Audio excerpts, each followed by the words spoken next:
R, dan K itu adalah basa, ya, si NH gitu. Jadi ketika diprotonasi dia bakal bermuatan positif gitu ya. Jadi ketika paling terprotonasi K-nya bakal plus satu, ya. Terus dia ujung COH ya. COH kan kalau terprotonasi ya udah netral aja. Ya. Kemudian V-nya ya udah nggak ada muatan, valin. Fenilalanin juga sama. Nah, R-nya, R-nya kita lihat tadi dia N ujungnya. Apa namanya gugus sampingnya ya. Terprotonasi dia plus satu. Tapi jangan lupa ada juga si NH3 di sini. 3 plus. Ya. Jadi dari sini plus satu juga ya. Maka total untuk yang fragmen pertama muatan tertingginya plus 3 ya gitu.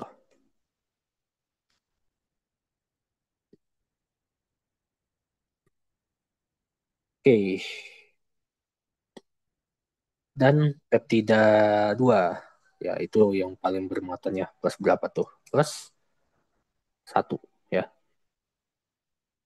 Nah, dari situ tinggal kalian kurangin aja terus. Ya.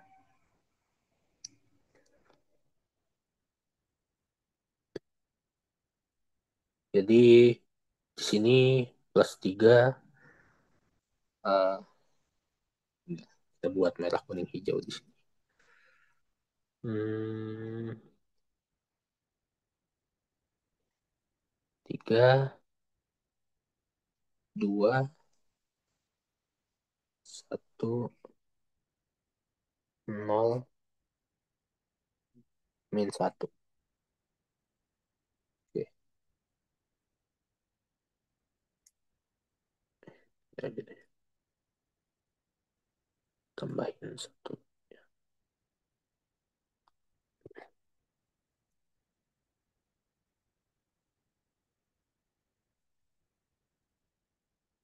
Ya aja.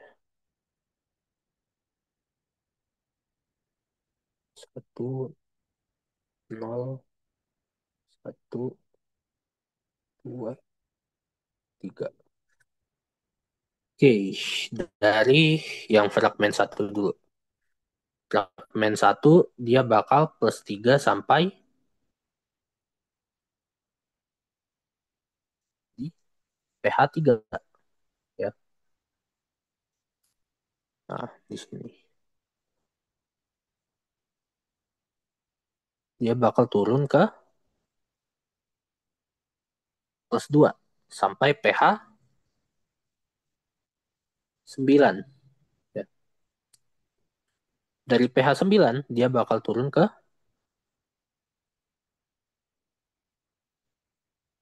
satu ya. Sampai pH 11. pH 11 dia bakal turun ke nol. Sampai 13, 13 dia bakal turun ke minus satu gitu ya. Ini yang fragmen satu.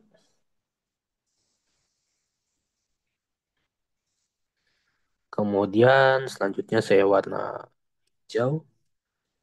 Yang fragmen 2 dari satu ya, plus satu sampai pH 3. Dari pH 3 dia bakal turun ke nol.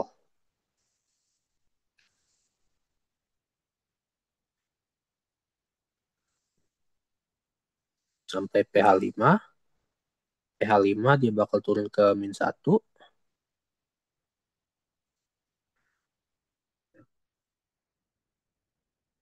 Sampai pH 9. Dari situ dia bakal turun ke min 2. Ya, saya lupa ada min 2. Min 2. Gitu. Sedangkan yang fragmen 3,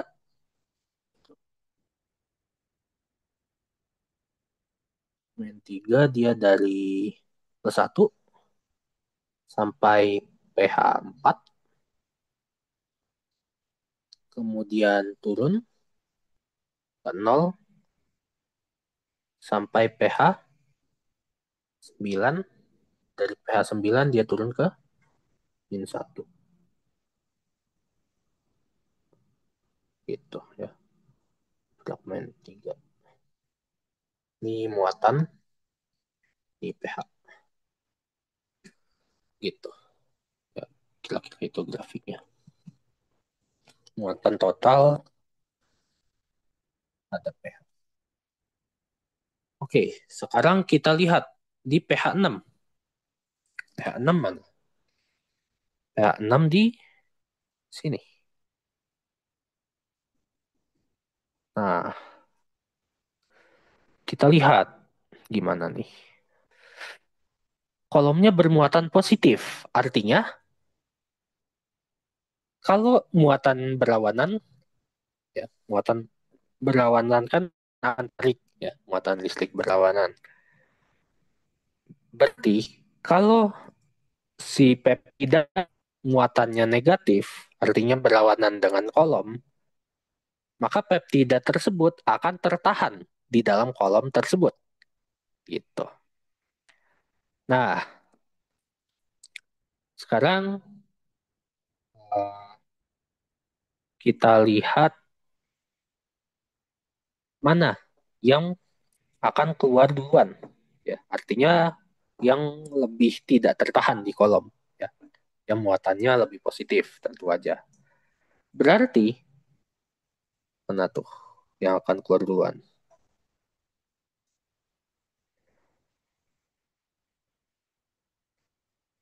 F1 ya, yang muatannya plus 2 diikuti oleh F2 F3 yang muatannya 0 ya.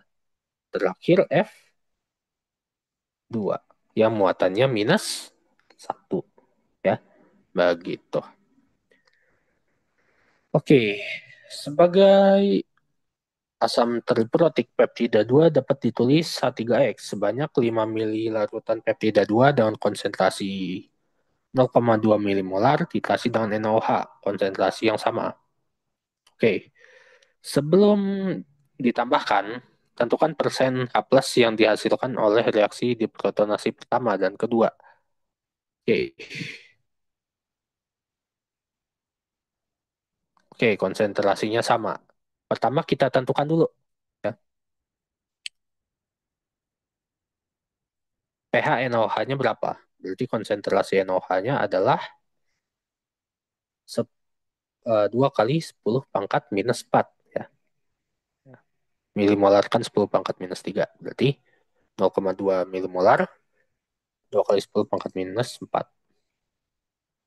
molar. Ya. Berarti pOH 4 minus log 2. pH-nya 10 plus log 2. Ya. Berapa tuh? 10 komaan. Ya. Nah, sekarang kita lihat fragmen 2. Itu berapa? Tuh.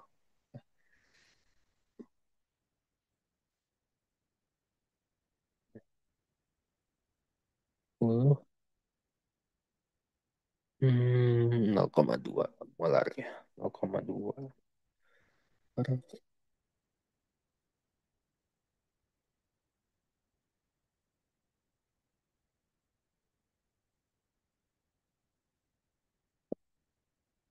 Jadi pH dari NaOH-nya ya masih cukup tinggi lah. Gitu. Maka kita lihat, bakal kita bandingkan dengan apa sih sebenarnya? Kita bandingkan dengan pKa-nya. Ya. Kalau pH-nya nggak bisa melewati salah satu pKa, ya, artinya titerasinya nggak bisa melewati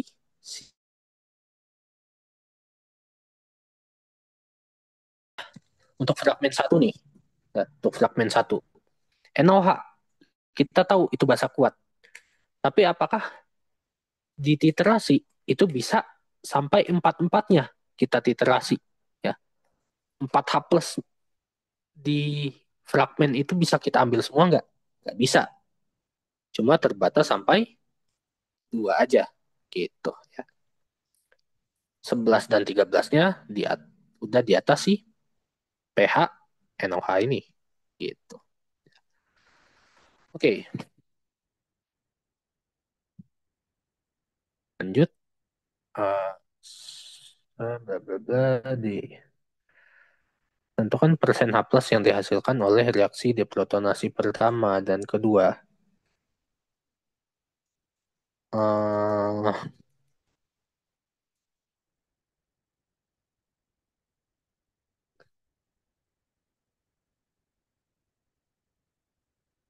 dalam penentuan Oke, tentukan persen H plus dihasilkan deprotonasi pertama dan kedua. Oke. Oh, oke. Deprotonasi pertama dan kedua ya. Sebenarnya tinggal ini aja sih. Kita lihat 3 sama 3 5 dan 9. Ya. Protonasi ketiga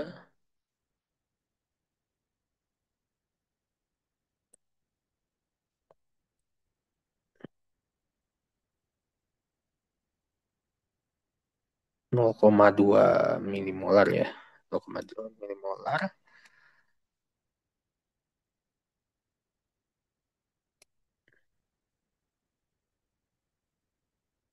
Oke. H plus sama dengan ini sebenarnya nggak bisa ditentuin dengan pas sih. Kecuali pakai grafik. Oke, tapi kita coba lihat eh, KA itu kan sama dengan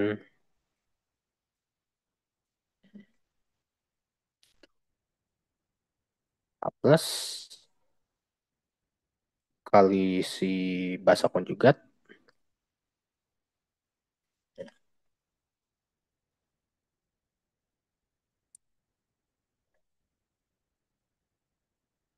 dibagi dengan asam.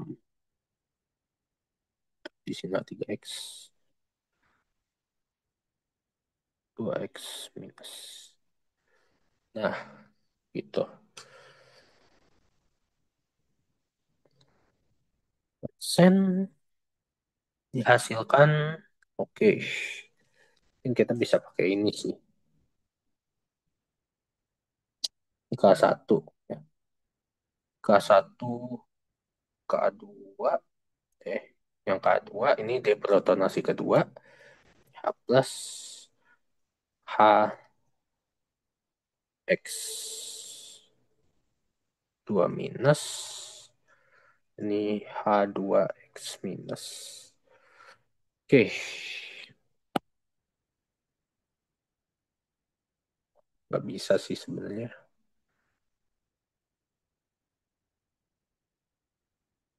Tentukan persen H plus dihasilkan dioksida protonasi pertama dan kedua. Kemungkinan sih,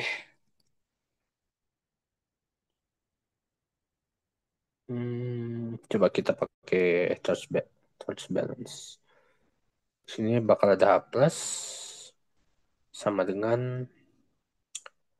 H2X minus ditambah 2X.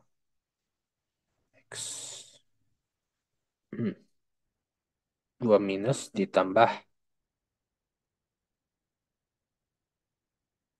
3X3 minus. Nah ini ya yang saya bilang tadi.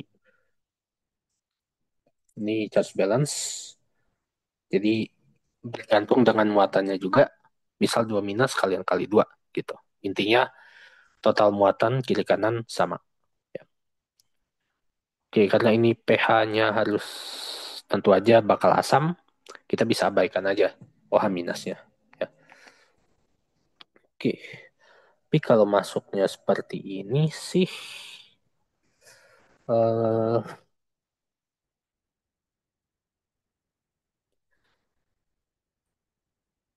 justru kita nggak bisa dapat pH-nya dari sini. Ya. Ini pangkat 2 nanti.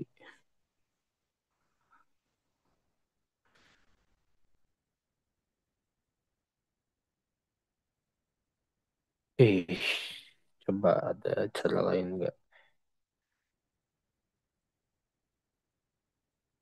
Enggak sih.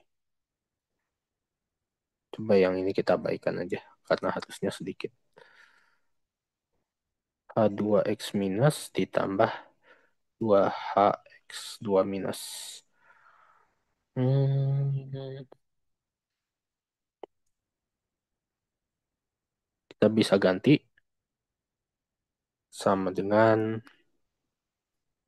eh, HX3 per H plus K1 ini ditambah dengan 2H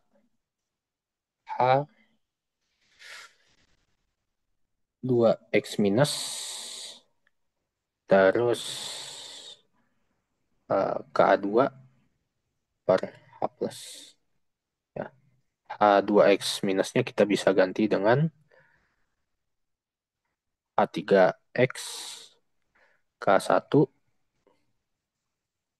per H plus. Ya. Wah, pangkat 3. Gak bisa sih. Ya mungkin persennya ya. Ya harus pakai solving ya sih. Ya, di kalkulator. Tahu bisa apa enggak ini ya ditentuin. Kita skip aja sketsa kurva titrasi. Lengkapi gambar Anda pH awal dan pH pada setiap titik ekuivalen. Tiap titik ekuivalen bisa kalian kira-kira aja pakai uh, pH dari garam hidrolisis ya.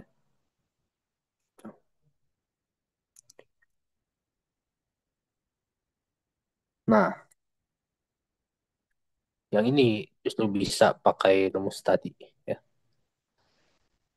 Tentukan konsentrasi spesi H3X, H2X min, HX2 minus dan X3 minus. Ada rumus umum ya. Jadi kalian bisa dapatkan dari mass balance ya. Jadi bukan charge balance. Em, konsentrasi total H3X ya. Ini totalnya berarti misal semuanya jadi H3X itu akan sama dengan ya tentu aja H3X ya, yang masih tetap H3X. Kemudian ada H2X minus, terus ada HX2 minus dan ada X3 minus ya. Ini mass balance. Intinya awal dan akhir sama gitu. Nah, sekarang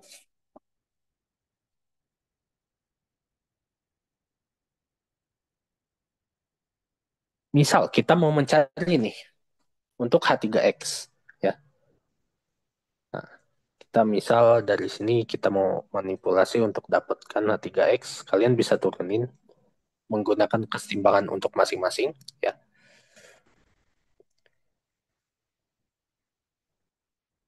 Nol ya. Intinya kalian bakal ngubah semua variabel ini supaya ada H3X-nya. Ya. Contohnya H2X minus kita ubah jadi hubungan H2X minus dengan H3X ya, yaitu K1. Ya.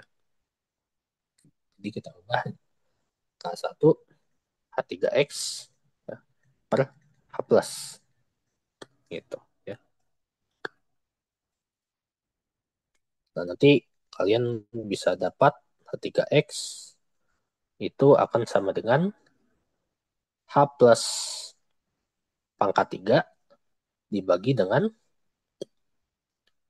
H plus pangkat 3 ditambah K1 H plus pangkat 2 tambah Ka1 Ka2 H plus tambah Ka1 Ka2 Ka3 gitu ya.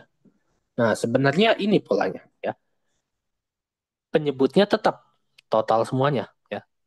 Nah, pembilangnya yang akan berubah-ubah. Kalau kalian mau cari H3X, pakai yang H plusnya ada 3. Gitu. Kelihatan kan? Makin sedikit H plusnya, H plus di pembilangnya bakal makin sedikit. Persis pula jumlahnya. Jadi H3X bakal pakai H plus pangkat 3. H2X min bakal pakai H plus pangkat 2. Nilai KA-nya itu akan ngisi aja nilai H plusnya. Jadi kayak diganti ya. Nanti buang satu H plus, nambah K1, buang lagi, dikalikan K2, buang lagi, kali K3 gitu ya.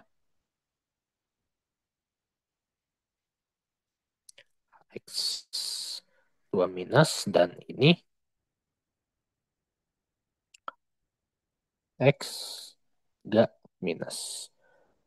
Nah, rasionya ya udah nggak usah capek-capek kalian cari satu-satu. Kalian bandingkan aja H plus pangkat 3 banding KA1 H plus pangkat 2 bandingkan dengan KA1 KA2 H plus bandingkan dengan KA1 KA2 KA3 gitu ya.